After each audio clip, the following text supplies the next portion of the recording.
ಇವತ್ತು ನಾವು vermi wash ಸಲುವಾಗಿ ಮಾಡಿರೋ ಡ್ರಮ್ಮಿಂದ ವರ್ಮಿ ಕಂಪೋಸ್ಟ್ನ ತೆಗೆದು ಹೊಸ ಕಸ ಹಾಕತ್ತೀವಿ. ಈ ಅರ್ಧಂಬರ್ಧ ಕೊಳ್ತಿರೋ ಕಸ ಹಾಕಿ ಆಲ್ಮೋಸ್ಟ್ 2 ಮಂತ್ಸ್ ಆಯಿತು. ಸೊ ಇದು ಇವಾಗ ಕಾಂಪೋಸ್ಟ್ ಆಗಿದೆ.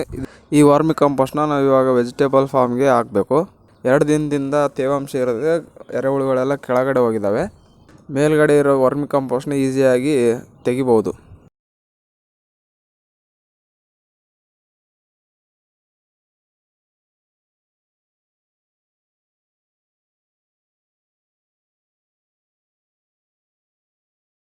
ಅರ್ಧ ವರ್ಮಿ ಕಂಪೋಸ್ಟ್ ತೆಗೆದ ನಂತರ ಎರೆಹುಳುಗಳು ಕಾಣ್ತಿದ್ದಾವೆ. ಬಟ್ ಈ ಎರೆಹುಳುಗಳನ್ನ ಒಂದೊಂದಾಗಿ ತೆಗಿತಿದ್ರೆ ಭಾಳ ಟೈಮ್ ಹಿಡ್ತಿದೆ. ಈ ಎರೆಹುಳುಗಳನ್ನ ವರ್ಮಿ ಕಂಪೋಸ್ಟಿಂದ ಸಪ್ರೇಟ್ ಮಾಡೋಕ್ಕೆ ಯಾವ್ದಾನ ಐಡಿಯಾ ಇದ್ದರೆ ಕಮೆಂಟ್ ಮಾಡಿ. ಇಷ್ಟೊತ್ತಿಂದ ಒಂದೊಂದಾಗಿ ಎರೆಹುಳನ್ನ ಕಲೆಕ್ಟ್ ಮಾಡಿದ್ರೆಲ್ಲ ಹಾಕಿದ್ದೀನಿ. ಇಷ್ಟೇ ಕಲೆಕ್ಟ್ ಆಗಿದ್ದಾವೆ. ಇನ್ನೂ ಕೆಳಗಡೆ ಭಾಳ ಇದ್ದಾವೆ. ಬಟ್ ಅದನ್ನು ಸಪ್ರೇಟ್ ಮಾಡೋದು ಈಸಿ ವೇ ಏನಾದರೂ ಇದ್ದರೆ ಸಜೆಸ್ಟ್ ಮಾಡಿ.